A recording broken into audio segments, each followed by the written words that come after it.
Water plays a very important role in the film. It's kind of a character in its own right. We aren't designed to be in the water, and there's already a natural, widely experienced fear of the depths of the unknown. Wyatt is an extremely dynamic actor. He can be the comedic relief, the warm father figure, but also deliver the chilling scares that are all aspects of Ray's character. We cast Kerry while she was on the awards campaign for the Banshees of Inisherin. We were in complete admiration of her talent, and we were thrilled to see that audiences agreed. She embodies Eve in such a way that we feel all of her emotions. We feel love, passion, fear, and a compelling need to protect her family at any cost. I think audiences are going to love the scares. I think they're going to love the cast. But most of all, I think they're going to be really scared to get back into a swimming pool after watching Night Swim. It is about a family, and I like the dynamic that there's problems in their relationship, which I was really liked also, because I hate when you see movies and the parents are always real nice to the kids, and it's like, man, who's like that all the time? Like, nobody's like that all the time. I'd never met Wyatt before, and I was just really glad that he was the kind of person who kind of like, is like, another thing with her is kind of like you have to sort of go big and then you can kind of like rein it back a little bit. But if you're not going to go big, it's just going to feel really stupid, you know, and awkward, because it's like, okay, well, you can't apologize for this. Like, it's either happening or it isn't. And he totally is very great at just like giving it 100%, like totally going for it and totally doing it really good, which, you know, then it's just so easier to, because you believe that the person's like choking and then you can react. So that was like such a relief when those tricky scenes came, and he was very gung-ho about doing them, like really, really doing them and committing to doing them and not holding back at all. There is like a vulnerability in water, I think, that a lot of people have. Even if you are a confident swimmer, there's a notion that like the water really has more control over you, no matter how great you are at swimming or how great you're at surfing or whatever. It's like nature, and that has, you know, it's stronger than you. I feel like everyone has this as a kid, but they feel like something, when you're in the ocean or you're in a pool, you kind of like make yourself believe something's under you. And I feel like I've never seen that in film. The pool is like hungry for something. It gives us something in return, it wants something back. The pool has a life of its own. The pool has like a motive of its own.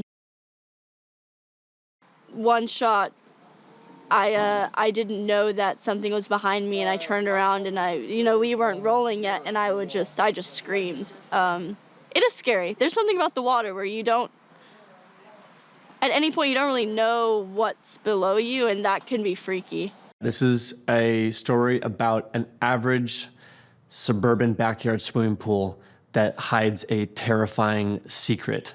And the family who, seeking a better life, moves in this house with a backyard pool, wanting the things that all of us want from a pool: fun and time together, diversion. And what they get instead is a terrifying secret that is hidden beneath the surface of that water. So for me, Night Swim was always about how I felt when I was a kid in a pool by myself and just being absolutely convinced that there was something beneath me in the depths, and that it was not 9 feet deep, it was 90 feet deep, and that Jaws was down there. I mean, that's really where it came from. And I kind of realized, like, as irrational as that is, a lot of people share that fear. It doesn't make any sense, but there's something about, in water, we become prey again, right? People drown in water. We can only stay underwater for maybe a minute, for most people maximum, before we die. It's not a safe environment. It's an unpredictable environment. And we go from being the top of the food chain to somewhere in the middle of the food chain really, really quickly. It's such a pinch me moment to be working with Jason Blum and James Wan on a movie like this, which is just so perfectly in the middle of both of their wheelhouses, like right in that Venn diagram where their stuff overlaps. I feel like Night Swim just fits there. And it's been amazing to have their guidance and ideas and support as we've made this film. It's been incredible. Shooting in water is definitely a significant challenge. The kind of general rule of thumb is take how much time you think it's going to be and then double it when you're working in the water. Everything is slow. Lighting is slow. The way you move in it, communication is difficult because you have to have like underwater speakers that I'm giving direction to, and those don't always work. And there's lack of visibility sometimes. Someone's supposed to hit a mark, but they can't see where that mark is because there's turbidity in the water and it's hard to see. It's dark down there. We'd have basically like someone as a guide with a glow stick giving an eye line, right? Just to kind of punch through that darkness and give them a way to track, where they're looking in the scene. So all of that it's planning more than you've ever planned for anything on any shoot. And then knowing that 30% of it's still going to go wrong. It's always kind of terrifying when you're like dangling and you feel like there's a shark is in the pool, or like everyone's had that feeling of like, what's in the pool? Like, well, what if there was actually some sort of supernatural thing in the pool? And I love the what if of that, and so I've loved also playing with that, like in the pool and trying to make the pool scary. Like it's a fun thing to do. It's a huge aspect of the story, making that relationship work. And so when we got together and did rehearsal, first few times we got together, it was like, it made me feel very comfortable going, oh God, like a big sigh of relief where that relationship works. You're liking the person, you like each other, you're having a fun time on set. Like that's hopefully bleeding into the performances and also just the story. And yeah, but she's really the one that you see the story unfold through. She's sort of the arbiter of how we find out what the problem with the pool is, and she has to sort of run the gamut of storytelling through her eyes.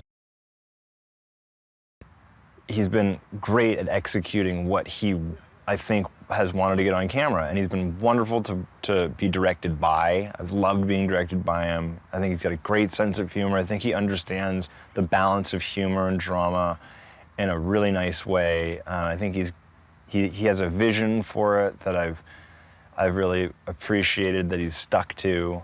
I've loved it. I've had a wonderful time with Bryce. When I first saw the short, I thought this was such a brilliant concept.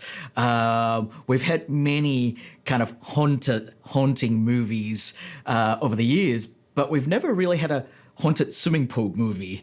And I just love that idea. We all have this inherent fear of just swimming in general, being in the water, because we're not made technically to be in the water, but there's still something about it that draws us to it, right? And so the idea of taking this thing that is supposedly fun and twisting it and making it darker and finding the potential scary story within this was exciting to us. Wyatt and Kerry are such talented actors. We're very lucky to have them in this film, and having Wyatt and Kerry to be the two people to help anchor that particular dramatic story point is extremely important, because they help us ground the movie in a way where we believe in their predicament, and ultimately when they have to do what they have to do to fight the evil that comes with the swimming pool, the cursed water, you believe in their journey to do so. We're very fortunate that Atomic Monster and Blumhouse, have a very sort of simpatico concept about how to make these movies, and we get along really well. We share the same goal and the same ambition, and ultimately, we just want to make the kind of horror movies that fans love. At the end of the day, I'm a hardcore genre fans, and I just want to see the kind of films, I want to make the kind of films I want to see. And that's what's so great about collaborating with Jason Blum and his company Blumhouse for us is, we have the same goals. It's important for me to find and collaborate with the next generation of filmmakers, especially in the genre world.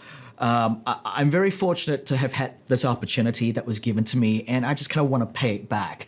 You know, the producers on Saw, my first horror movies, that believed in us, in myself and Lee Winnell in such a big way, and gave us this opportunity. I'm very thankful for that, and I guess I just want to pay that back to the community.